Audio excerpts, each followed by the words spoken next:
All right, our next guest is the Assistant Secretary for Public Affairs at the U.S. Department of Homeland Security. Happy to have Tricia McLaughlin join us today. Tricia, really good to talk to you. Been trying to get this thing arranged for quite a while. You are one popular person for good reason. The Homeland Security is doing just a great job. You guys are doing such a great job. You see, I'm wearing my Alligator Alcatraz T-shirt. I just follow you, and you're doing exactly what America elected Donald Trump to do, and you're carrying out as well. So the big story of the week, clearly this Harjinder Singh, illegal immigrant, I could say invader, I'll call him that, from India, gets a CDL in California, a commercial driver's license in California. We're showing the video, and Tricia, it's so hard to watch because the coldness of this man. He makes an illegal U-turn. A family of three plows into the side of him. They die. Three Americans die, and this guy is pulling an illegal turn, and he has absolutely no emotions. I'll let you start here, and then we can talk a little bit about it. Guys, keep rolling the video because it deserves viewing. Those are three Americans who are slammed into the side of that illegal turn, and the man is an illegal driver, illegal immigrant, and he has no remorse whatsoever. Tricia. Eric, what a heart-wrenching story, and how preventable. This illegal alien came into our country in 2018. He applied for work authorization under the Trump administration. He was denied. And then coming 9 months later, the Biden administration took over. He applied then, and he was granted that.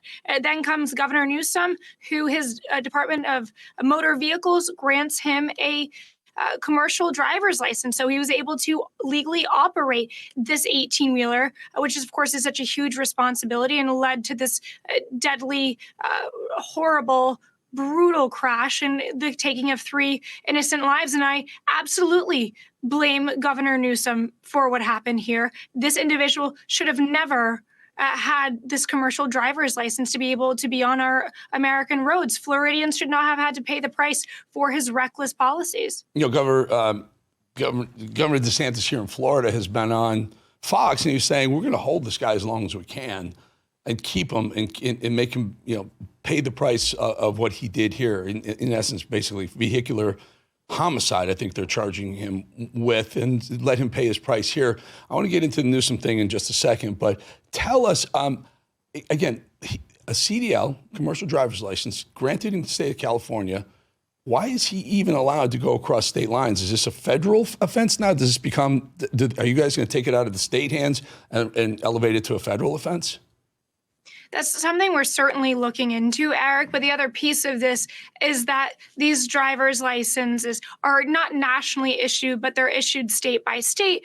But Secretary Duffy at Department of Transportation and Secretary Noem here at Department of Homeland Security have already spoken, and our teams are actively working together to see how we can prevent something like this from happening in the first place, that these sanctuary jurisdictions should not be handing out these driver's licenses to illegal aliens. And how do we, at the federal level, hold those state jurisdictions accountable so this doesn't ever happen again? If you do kind of, I don't know if you can criminalize sanctuary jurisdictions. If I know Trump is trying to at least pull back funding. If you're going to call yourself a sanctuary, you're violating federal law, and then therefore will pull back funding. But if you can somehow criminalize that act, then maybe you can. Anything that happens from an illegal that has been granted sort of immunity in their own sanctuary city or state, doing something illegal or breaking the law outside the state, you can absolutely deport them immediately. It should be a no-brainer, but it's a little bit more difficult than that, isn't it?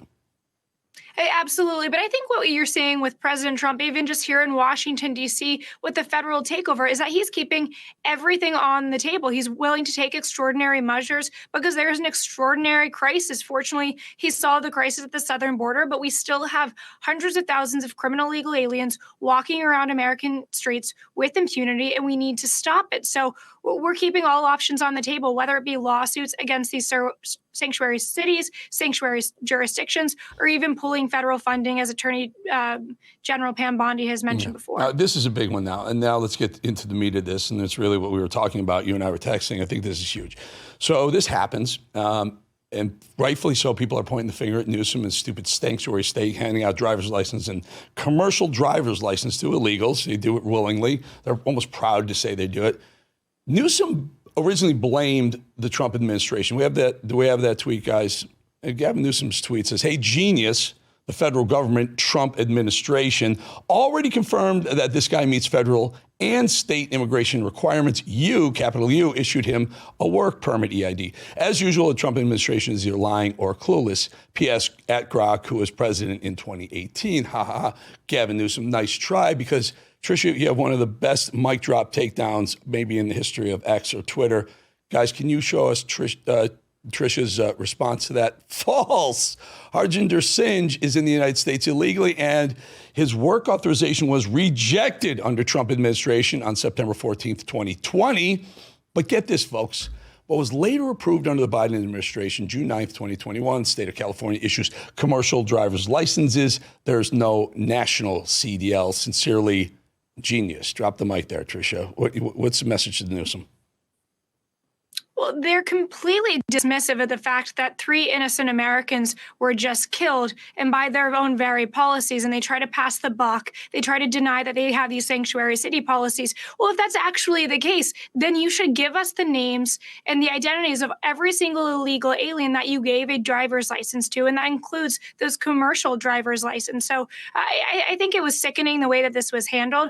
The facts are on our side, and we'll continue to deliver those to the American people, including in this case. You know, I'm just blown away at the just lack of remorse of that truck driver. If you roll that again, just watch him in the driver's seat when the car slams in him. He had to know those people are dead. Look, he almost doesn't watch. It's like, okay, it's wildly violent crash, and he just kind of his buddy over there, huh?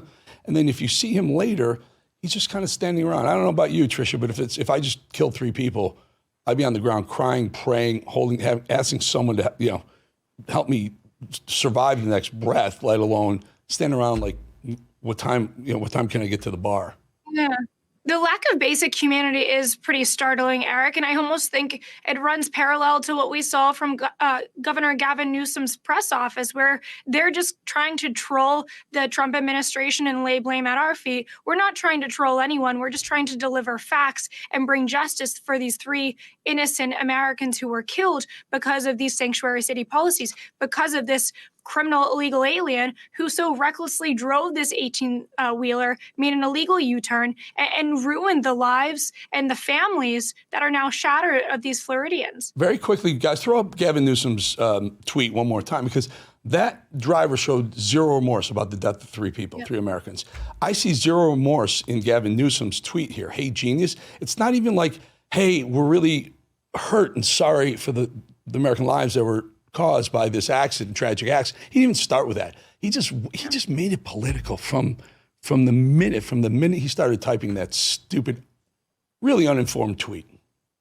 Absolutely. No facts. And from the get-go, it was immediately just about trolling and trying to score political points, which, first of all, they failed to do.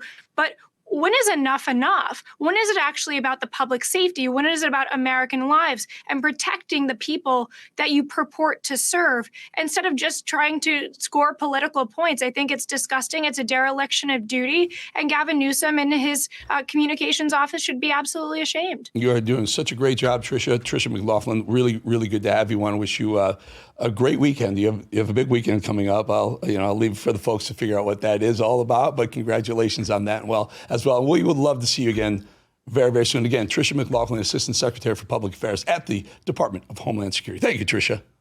It's an honor, Eric. Thanks for having me. We'll get you back soon. All right, folks, we will be back 2.5 minutes.